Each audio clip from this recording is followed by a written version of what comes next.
Hi, morning everyone. This video is specifically for divine feminines that are wanting to bring in their divine masculine counterpart. So, divine feminines, I've drawn for you a goddess card today from the Goddess Power Oracle deck. And before we go into it, I'd just like to add that divine masculines, you're more than welcome to watch too. You might learn something about women. So I know men always say they just don't understand women, and hey, here's a bit of a revelation. And funnily enough, that's what this card represents. It represents epiphanies, revelations, new ideas, but beautifully so gifted from God, from the universe, from heaven, from the angels to you. And as you can see, I'll show you again, in her hand, there's an energy ball, like totally creating from her hand. And that's what we want to talk about today. We want to talk about manifestation, and in particular bringing in our divine counterpart. Like I said at the start, it's very much for the divine feminine, because we're the ones at the moment that our soul's calling out for that masculine counterpart. So and when I say counterpart, I mean soulmate, really. I'm not getting into twin flames or any of that stuff, because quite frankly, I don't really believe in twin flames. So how I'm going to do that today for you is we'll wrap it up at the end with talking about the energy. And it's so strong, it's making my hand itchy. And in fact, I've had feeling very itchy hands lately. Hopefully I'm winning lots of money. If not, it's a hand chakra activation, which is also pretty cool. And that's what, it's all about, bringing that energy up through our body and allowing it to flow like real divine feminine energy does. There's no blockages when it's flowing, and everything's just being creative and sitting in that power of being like an absolute goddess. So let's start off with the feminine cards. So this is the Thelema deck. We're going to pull a couple of cards just to talk about divine feminine and where we're at, and basically the best way for us to get to the stage where we want to be, because most of us are like on the precipice. We can feel it in our bones and in our itchy palms. Like we can almost reach out and pull it in. So yeah, things are coming, soulmates are coming in, gifts are coming. And that's what Lizzie, she's a Chinese goddess, excuse me if I mispronounced her name, she's giving us gifts from the universe, and they're so close. And I think that's the whole energy thing. It's like I can almost feel it in the palm of my hand, and when I look in a 3D sense, like there's nothing there, but from an energetic perspective, it's already there, created in my hand. So I guess one of my lessons, and perhaps a lot of people watching this too, is the lesson of patience, of sitting back and allowing that to come to us. Yeah, Four of Cups for the divine feminine. That makes a lot of sense, because as you can see, basically, to me, that looks like she's sitting there like, oh my God, where the hell is he? We can all relate to that. And it's on a deep spiritual level. I'm not talking about, just dating or meeting somebody on a 3D level. I'm talking about really bringing in somebody that's going to fulfill you heart, mind and soul, and somebody that's also looking for that deep soul connection.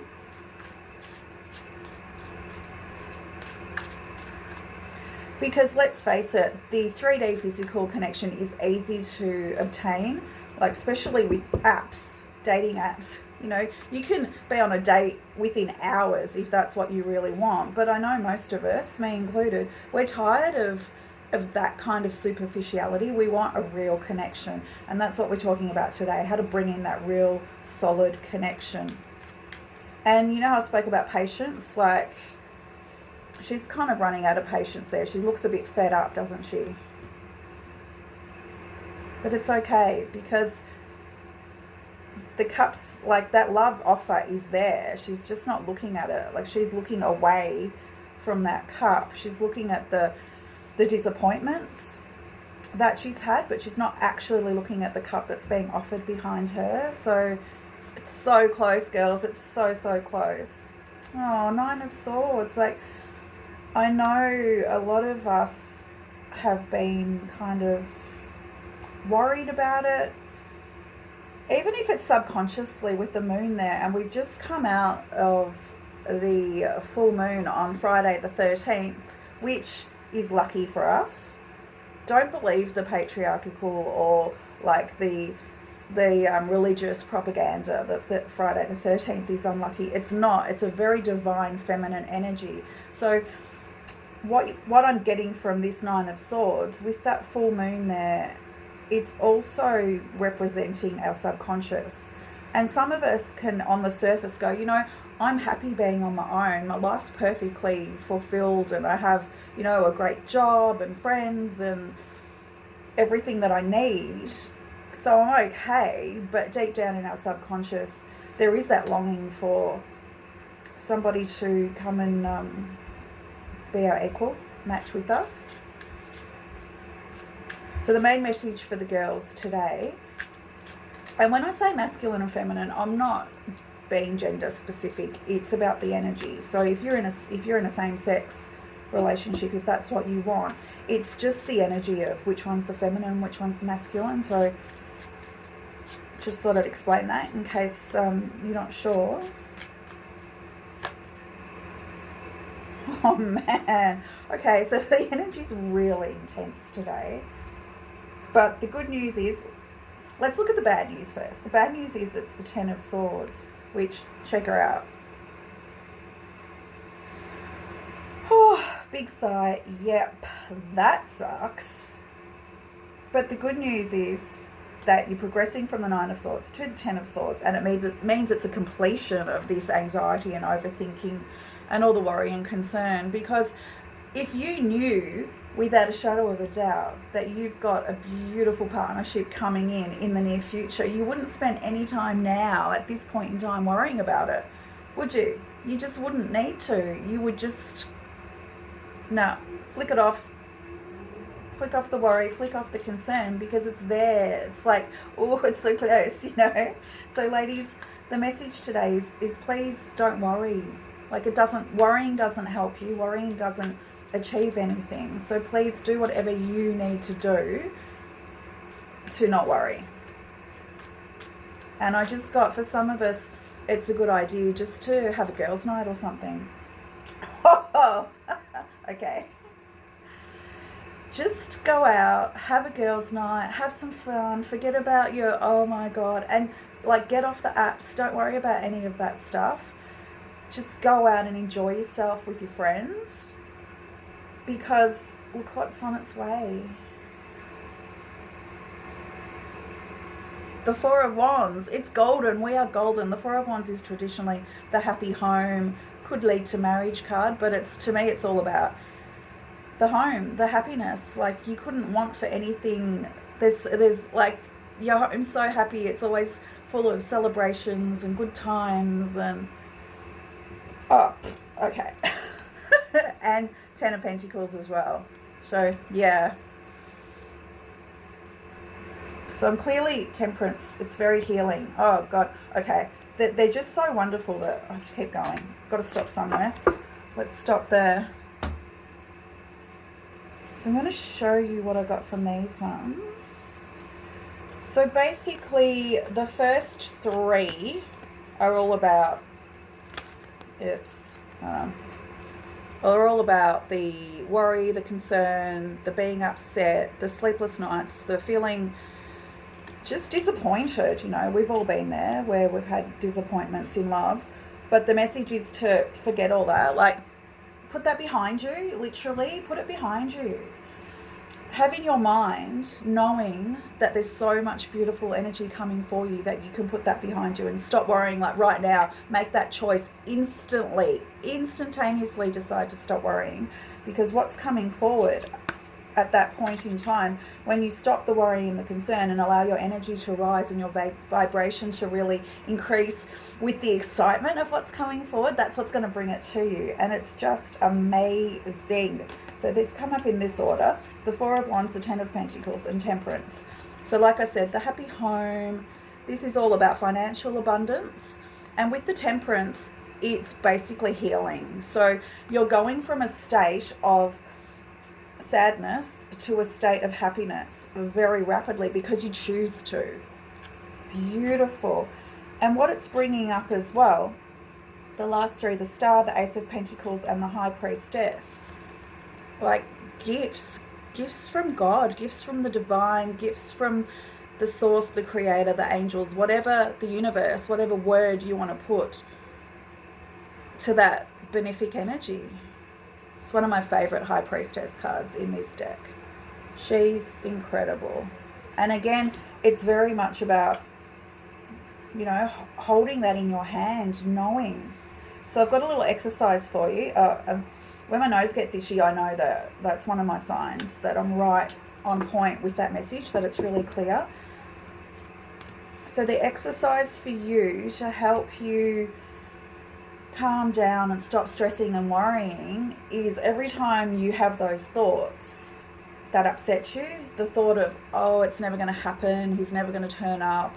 What I want you to do is get away from the apps and all the stuff that brings up that anxiety and the texting and the, you know, the unfulfilling messages that never lead anywhere, those kind of things. Get away from that and actually focus on, if it helps to do something physical, like pop your hands on your heart to start with.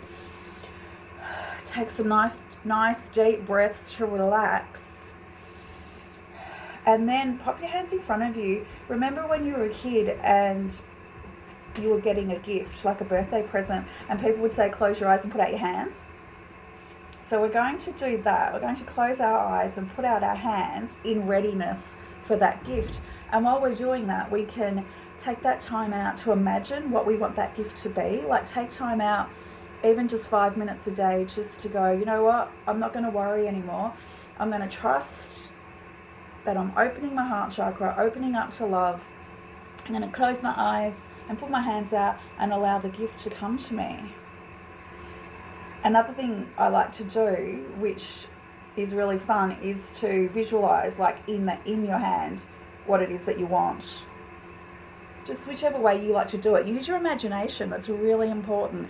And the beauty of that is it takes you out of that stressful energy into one of creativity and enjoyment and fun. So let's see where the boys come into it in this, eh? Because you know what? They want it too. That's the thing. Like, they're not all out there being players. There are so many men, boys, masculine energies that really want that deep connection as well. So let's see what they've got to say for themselves here. Yeah. Hey, I got this last time too. Woohoo! It's certainly a sign. Ace of Wands, my phallic card. Woo! Yeah, okay. They want it too. You know, the question is, the feminine wants it, the masculine wants it. Like, how do we make it come together? And again, that's part of the whole, maybe we can't force it. We have to allow it in divine timing. But, you know, that's a really good sign. I like that. The Ace of Wands straight up when I was talking about that the divine masculine wants that deep connection as well. Of course they do. They're longing for it just as much as you are. The Hanged Man. So, as you can see, he's feeling a bit stuck. Like, I really get that energy of, like, they want it so much too, and then they feel a bit like hamstrung. Like, you know, I hear men say, oh, I just don't even know how to approach a woman anymore, or they fear rejection, they don't know how to approach, they fear that, you know, the women they like are too aggressive or too, you know, feminist. And I'm not going to get into the politics of it, but come on guys, women can be feminists and still be soft and nurturing, you know. Like, let's not label each other like that anymore. Let's not put boxes in it. Let's take all those labels and things out of the equation, so that when we meet at a soul level, we recognize that in each other. You know, at the end of the day, it doesn't matter what you label yourself when it comes to politics, religion, any of that stuff, sporting teams, anything. It doesn't matter. Like, it's irrelevant. What matters is what's in here. Okay. So guys, yeah, don't see, the hangman is also looking at things from another perspective, because he could actually unhang himself from that tree and get up and, you know, go do some mingling perhaps, but he feels like he can't. So ladies, that's a message for us too. Like, if the men feel like they're not able to approach because they're fearing that we're too, I don't know, that we'll reject them, perhaps we can work on ourselves at being a bit gentler and softer and a bit more receptive to the invitations perhaps. What else do you want to say, boys? The High Priest. Okay, OMG. Right, I'm going to put these down, because if you recall, the last card from the feminine was the High Priestess, and now we've got the High Priest. Like, OMG. We need a High Priest and High Priestess dating app. Wouldn't that be cool? Wow. Okay. Nice. Getting really strongly out of this. If you see, and I'll hold it up again, hold on, he's doing that mudra. And I'm getting into mudras lately, which are hand movements. Hand symbols, hand movements that represent different ideas. So check his out. I'm not 100% sure what that one represents. I'm going to go and look it up. But you look it up too. Like, it's really interesting to look up stuff like mudras and learn what they all mean. But they're very much about like a manifestation process in this respect. Whereas she's got the pomegranate in her hand and her scroll of knowledge in the other hand. He's like, whoa, he's calling in. He's, on the one hand, feeling hamstrung and not able to reach out to women. But when he's in his own quiet moments of strength, he's definitely calling in his High Priestess. We both are. So the beauty is, like, we're sort of here in space and time, both wanting and doing the same calling in of each other, of our soulmates. So, look, it has to happen, surely. How can it not when you put it like that? Wow. God, he's amazing. Okay, I'm going to grab one more for us. I'm going to use this one. Just for a final thing. So the message is, ladies, don't worry about the disappointment, and anything of the past is in the past. Forget about it. Get it out of your mind and start doing really positive things that help you to relax, and just go out and have fun with your friends, right? That's the main key in this one, so that when this awesome High Priest comes along, you're not stressed out and worried. You're just relaxed and having a good time, and that's so attractive. Such an attractive energy to have. And that's what they'll see, you know. Nobody, doesn't matter who you are, male or female or whatever, nobody wants to be with somebody that's constantly worried or upset or, you know, doesn't know how to control their own mind or emotions. And I think that's where we have to level up and go, right, we are the High Priestess now. We've reached a leveling up point in our evolution where we don't have to let our emotions and our mind control us any longer. And that is going to be so damn attractive. Oh. And then we get the new beginnings. Sweet. Wow. Gorgeous. So there you have it. What a beautiful, beautiful energy. I'm so pumped about this. So pumped. So let me know what you think about it. And guys, look up mudras, because all this hand activity that's going on at the moment is leading me to do a lot of research on it. Look it up, find something that you like and maybe start like playing around with it. That's another one of them. You know, there's heaps. So look it up, discover one of your own, or make up your own if you like too. I'm sort of working on making up my own at the moment. I'm going for the manifestation triangle. So I'm putting it out there. There's my manifestation triangle. Woohoo, universe. Maybe and that way as well. So as above, so below, bringing it down into the earth. Have fun with it, guys, because, you know, It's too much seriousness. Let's lighten up a bit so that we can really enjoy our lives and bring in wonderful people to us. Good luck, everybody. Love you all. Bye.